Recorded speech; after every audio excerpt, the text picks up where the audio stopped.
Hello everybody. In this module, I shall be focusing on the guidelines of Universal Design for Learning and recent developments on Universal Design for Learning in India.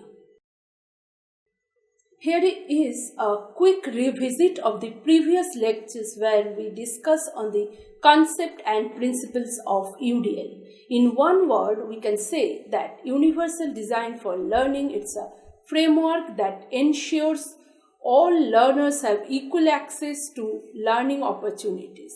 The three UDL core principles includes representation, action and expression, and engagement. Now, in our UDL design thinking, we want to support learners in their becoming resourceful expert learners. In the strategic flexibility that we plan for, we aim for eventual transfer of responsibility and control from teachers to student. So, this is also known as vertical orientation of UDL, where we start from the axis, that is ground the foundation for access to the learning goal, then build, that is involves facilitating learners' effort and communication in the learning process, then internalize, that is empower learners with self-regulation and executive functional skills. To assist in the designing goals, methods, materials, and assessment, to make them accessible for all students, including those with disabilities, CAST developed a comprehensive set of guidelines for UDL consideration and implementation. This is given by CAST in 2011. These guidelines address areas within each of the UDL principles and offer checkpoints to suggest ways in which instruction may be varied in its design for each guidelines areas. Currently, there are 9 guideline areas, 3 for each UDL core principle, which includes multiple means of representation. The guidelines are provide options for perception, provide options for language and mathematical expression and symbols, then provide options for comprehension. These 3 guide checkpoints comes under the multiple means of representation. I'll be discussing on each checkpoint and I'll be giving the examples, suitable examples to understand it better. Then comes the multiple means of action and expression, where the checkpoints are provide options for physical action, then provide option for expression and communication, then provide option for executive functions. Third principle, that is multiple means of engagement.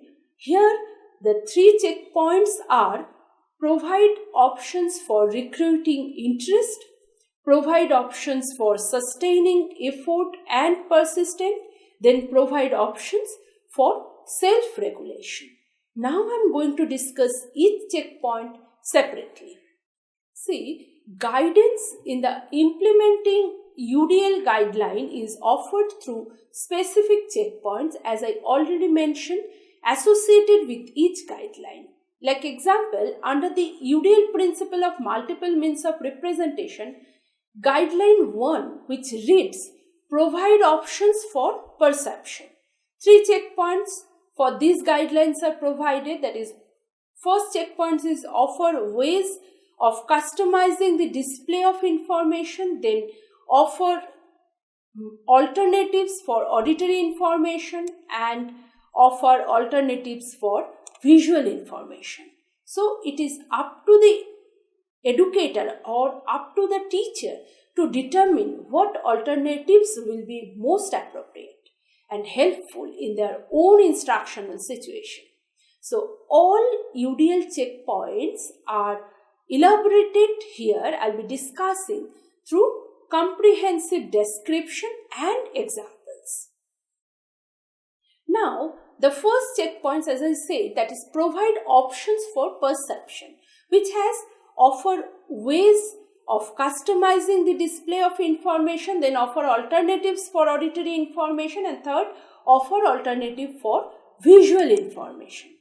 So, for example, we can say that offer ways of customizing display of information where we can display information in different ways using different medias, background. Then, secondly, offer alternatives for auditory information. Alternative for auditory information, like we can use speech to text.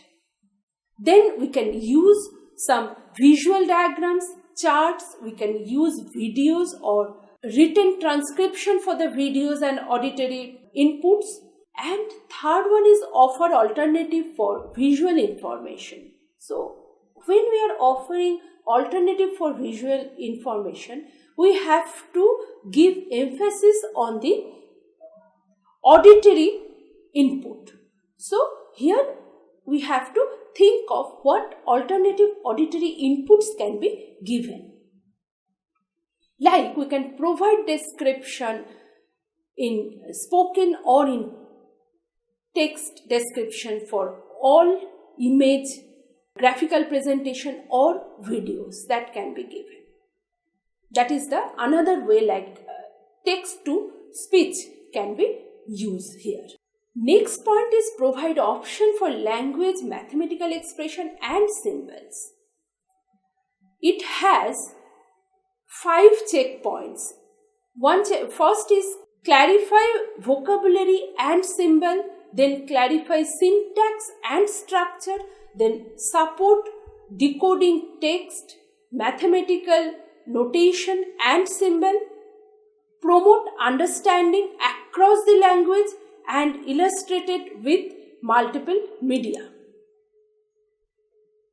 Here again we can say that when we are clarifying vocabulary and symbol, we teach vocabulary and symbols especially in the ways that promote connection to the learner's experience and prior knowledge. Then we can provide graphical symbols with alternative text description, then embed support for vocabulary and symbols can be given.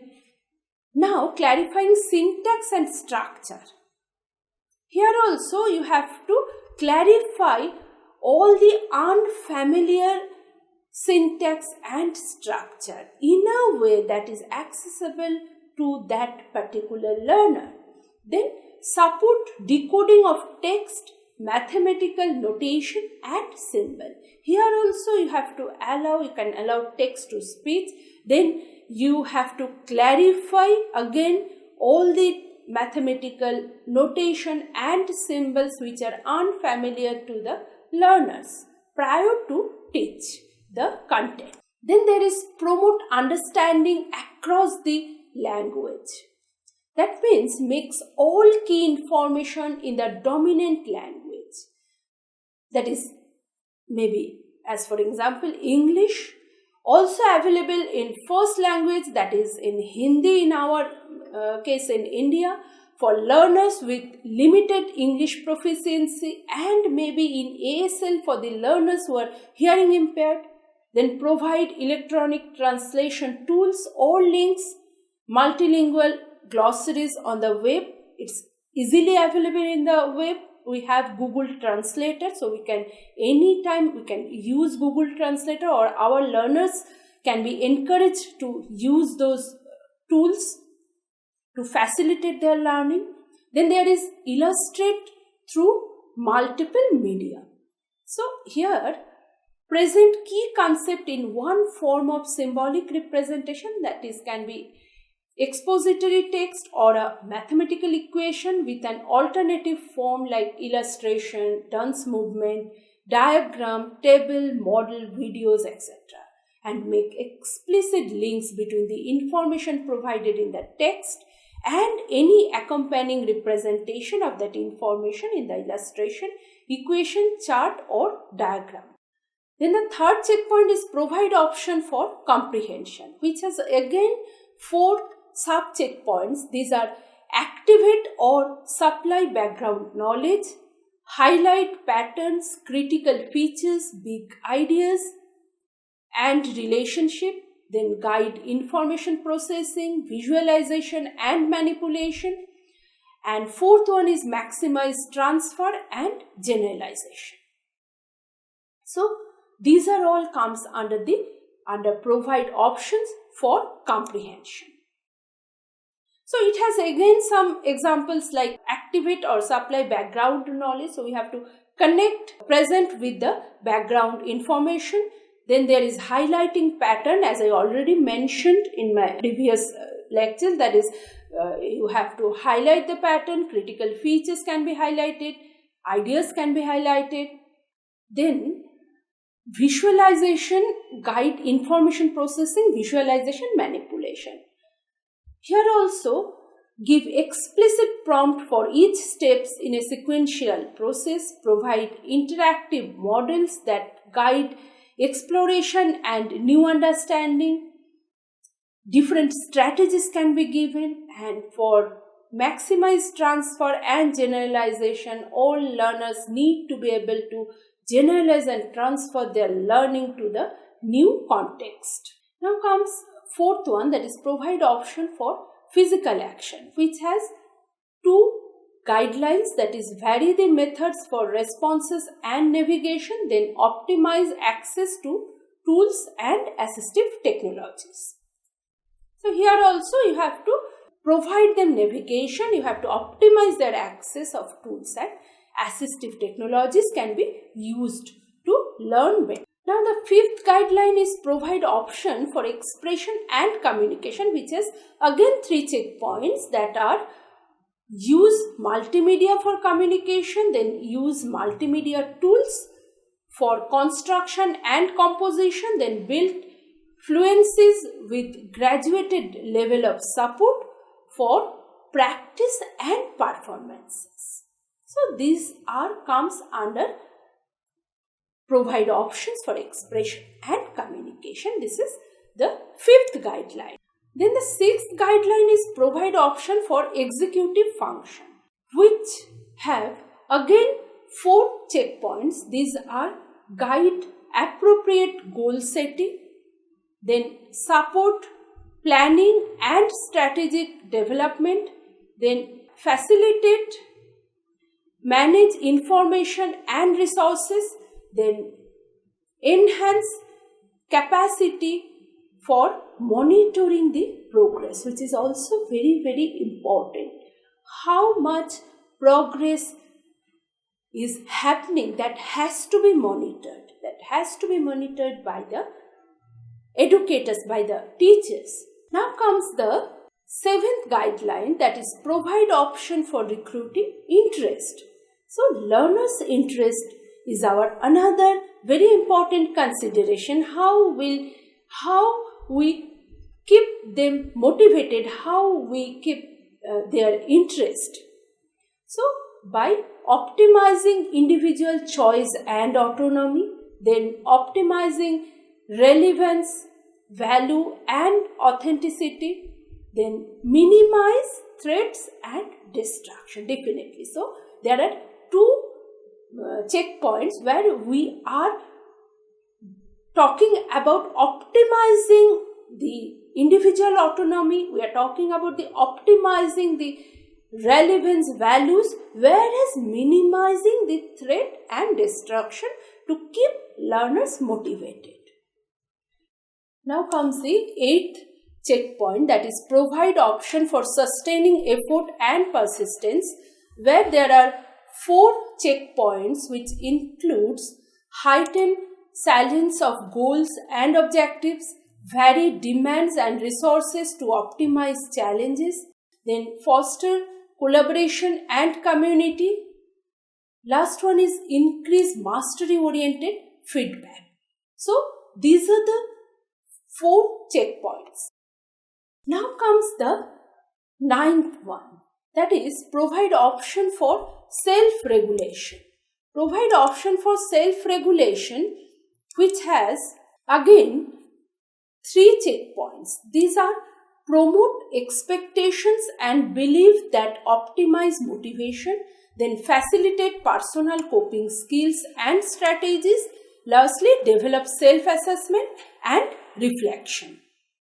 So this is the 9th one, comes under the option for self-regulation. So these are all the checkpoints, and to understand this UDL guidelines better, you may also visit the udlcenter.org, or you may also visit the CAST website for more details on each checkpoint and the examples on that. Now, the recent developments in India, which has Rehabilitation Council of India developed 6-month certificate course on inclusive education, which includes UDL based teaching, then UDL based Barkha, a reading series for all, which has been developed by NCERT. Then there is Inclusiveness and Accessibility Index launched by Department of Empowerment of PWDs on 30th March 2016, and UDL is included. This is very encouraging that UDL is included in the guidelines for making pre-service teachers training degree program inclusive with respect to the directives of the NCT 2014 given by the NCERT in April 2015. And also UDL has been included in the teachers training program of MEd special education, then BEd special education, then DEd special education also. So there is a huge opportunities to implement those UDLs, and it is our motto to have this inclusive society. To promote inclusion, we need to implement UDL in our classroom, in our teaching learning process. So, thank you all.